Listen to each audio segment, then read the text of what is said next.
Welcome back to the channel. In today's episode, I'm going to get into why we use a very scientific method of lighting for our receptions.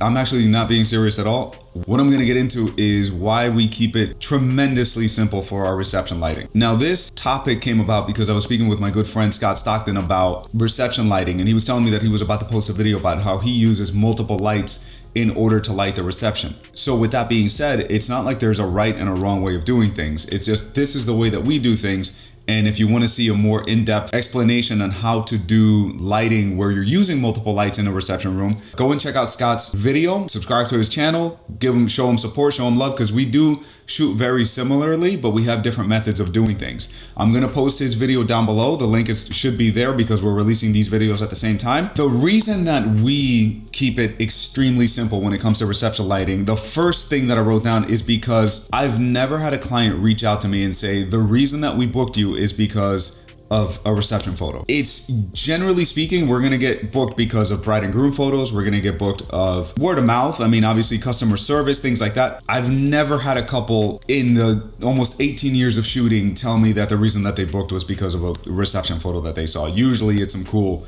couple session stuff or anything like that. So with that being said, why do I wanna overcomplicate lighting? Why do I wanna overcomplicate the settings when capturing the moment to me is a lot more important and a lot more crucial? So I feel like when you're setting up overly complicated lighting in a reception, you may be distracted more by that than capturing, let's say, and I always use older people as my examples, but because that holds a special place in my heart. Like one of the last photos that I have of my grandmother was at my cousin's wedding. So I understand, like, when you see older people at a wedding, guys, like, take photos, like take a lot of photos of them. The sad reality is that we don't know how much longer they're going to be with us. And to me, that is why I keep my reception lighting extremely simple, because I don't care about, did she have a little bit of edge lighting? And I understand, like, I'm setting up lights in here, that's different. In a situation with the reception, I'm not going to care if grandma had perfect edge lighting. I'm going to care if I capture the moment of her hugging the bride.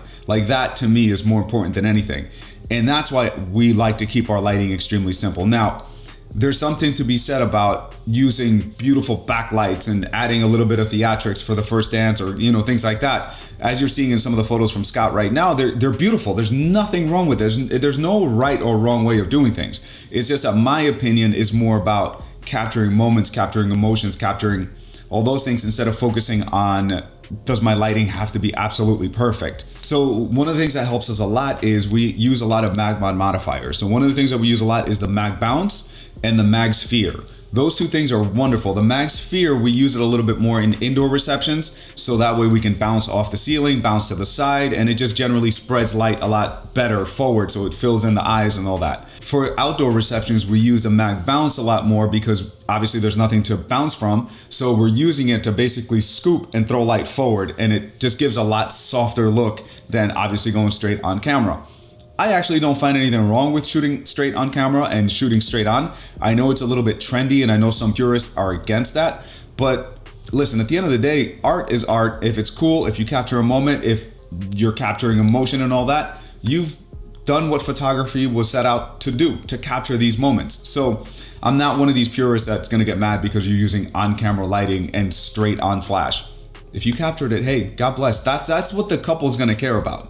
If somebody was capturing my wedding, if I was getting married, I don't give a damn about the absolutely perfect lighting if you capture the exact moment when something amazing happened that I'm gonna remember for the rest of my life. So again, I keep talking about moments and memories. That to me is the most important part of a wedding. To me, also, if you're using multiple lights, sometimes the light might not be in the perfect angle and it's going to cast shadows and all that, and the juice is worth the squeeze, that old saying. Like, I don't think it's worth it, because now you're going to be thinking about, well, it's backlit over here, so I want to wait until they get into this position until I finally shoot it, rather than just having very simple lighting and just capturing what's going on right in front of you. So generally speaking, we usually pick a side that we're going to be shooting towards. So 99.9% of the time, we're going to be shooting away from the DJ. So that way we're not shooting into their equipment, because that never looks pretty.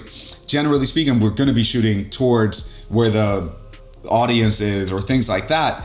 The only time that we'll shoot towards the DJ is, like, sometimes they'll do a choreographed dance and it's going to be facing towards the audience, you know, and we don't really have a say when it comes to what side they're going to be facing at that point. So we will shoot towards that direction. But most of the time during the reception, we're going to be shooting away from there. We're going to be mindful about our background. So could we set up a backlight back there? Absolutely. But is it really going to elevate our work to that next level just by having that? Personally, I don't think so. You can disagree with me. And guys, you see, if you leave a comment, I'll respond to it. And as long as you're respectful, we can have differences in opinion, but still have a great conversation. I know there are some people that I've actually had discussions with where we had disagreements, but at the end of the day, they thanked me for putting the content out. So I'm cool with disagreeing as long as we respect each other. And as far as you guys, let me know, like, how do you set up your lighting? Do you set up room lights? What is the benefit? Why do you do it? All that. I want to know why some of us think the way that we do. Obviously, I'm sharing it with you guys on this YouTube channel.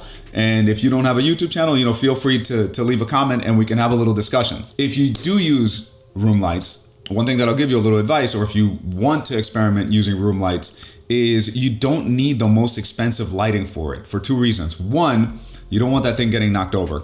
Obviously, you don't want to break it. And if it does break, you want to have a cheaper version of whatever flash. Two, you don't need that much power out of the flashes. So even like a TT600, a little Godox flash, they're like 65, 70 bucks, something like that. You can set it up on whatever channel you have, 5A or 5B rather. So that way it's, somewhere over there, it's not your main flash. And it'll be like a little backlight, but you could probably be shooting like 1/128th, 1/64th power. You don't need a ton of power out of it, because more than likely you're shooting at a higher ISO. So if you want to experiment with it, there's a little tip for you guys. Don't overspend on your room lights. Get something cheap, because it's not really going to matter, and your recycling time is going to be quick anyway because you're at such a low power. That's if you want to play with it. For us, 99% of the time, we don't use a room light. Every once in a while, we feel a little spicy and we want to do it. We do it. We know how to do it. That's the thing, guys. Understand how to do things, understand why they're done, and then make your own choice. Do whatever you want. That's one thing that I always tell my photographers. I'm going to teach you guys how we do things, and I believe that they're the smoothest way of doing things. However, if you bring something new to me and it's better, we will experiment. We will try it. If I've already tried it, I'll explain to you why we tried it and why it didn't work, and that's why we do things the way that we do. But when you go off on your own, Andrew, I don't know if you watch these videos, he still is one of our photographers, but he's so busy on his own that, like, I never bother him. I'm like, dude, you do your thing, you make your money. I'm gonna give the work to the people that are coming up on our company. So when you go off and do your own thing, Andrew, you do things exactly how you want. I know Andrew likes to exercise his elbow a little bit during weddings. He has a little drinky poo here and there. On our team, he knows that we don't do that, but when it's your own studio, you can do whatever the hell you want. That's the beautiful thing about owning your own business. So I'm going a little bit on a tangent, guys, but that's pretty much it. That's the reason that we use the keep it simple, stupid KISS system for reception lighting. At the end of the day, in my personal opinion, 7 days out of the week, capturing the moment trumps any perfect lighting. So that's my take. Let me know what yours is. Thank you guys so much for watching. If you made it to this point and if you enjoy the content that we put out, I would really appreciate if you subscribe to the channel. We're going to be growing it a lot this year and in the coming years. So I would love for you guys to be on the ride with us. Thank you so much. If you have any questions, comments, anything, leave them down below, and I hope you guys are having an amazing day. Thank you. Okay, so as I was editing the video, I realized I didn't really tell you guys exactly how the technique, at least that we actually use to shoot the reception. I just gave you guys like an overview. So I refilmed something and I added it right here. So go ahead and check it out. And as far as the exact lighting that we use, honestly, if I'm a lead photographer, what I usually do is I have my lighting assistant walking around with me and holding it on a monopod or on a light stand. And usually I have my 8200 with a grid on it, so that way it's channeling the light really, really tight on whatever we're pointing it towards. And my second photographer is usually just bouncing, or honestly sometimes going straight on. If the DJ lights are so intense that it's really, really just making everything blue or red or whatever the case may be, I tell them, you guys are okay with going straight on, put a grid, put a bubble so it softens the spread just a little bit, and just keep it simple. Shoot the reception, shoot the moments. Don't worry so much about the lighting. So, make sure that they're lit properly. Make sure that there's not some weird hues and colors and stuff like that on your subject. But beyond that, keep it as simple as possible. And the reason that I have my assistant walking around with me and lighting and stuff like that, sometimes I will get something a little bit funky where they're lighting the couple and I'm shooting through people and things like that. So it gives me a little more freedom to do creative shots like that. But a lot of the times, to be quite honest, I ask my assistants, I'm like, hey, if you want, I can put an on-camera flash and I can just shoot the reception. You can just kind of hang out basically until we need to do the night shot. 10 times out of 10, the assistants tell me, listen, it makes a day go by a lot quicker if I'm doing something. So no, I'd rather help you out, just walk around with you and do all that, which is awesome because that also shows me that they care, and also it shows that they're wanting to learn because they understand whenever I'm moving around, they are freaking amazing. I'll tell you this. Over the weekend, I let Oscar, my assistant that day, shoot for a little bit on the reception, and I was being the assistant. I was carrying the light and moving all this and, kind of aiming it. It takes a lot of brain power to actually aim it to the right direction. So it makes me appreciate what they do even more. Sometimes I'll do things like that where like I'll put myself in their position to see what they're doing, how they're doing it, how it can be improved. So yeah, I just wanted to mention that's how we shoot it. Usually as a lead, having an assistant to get a little more creative, but at the same time, keep it extremely simple.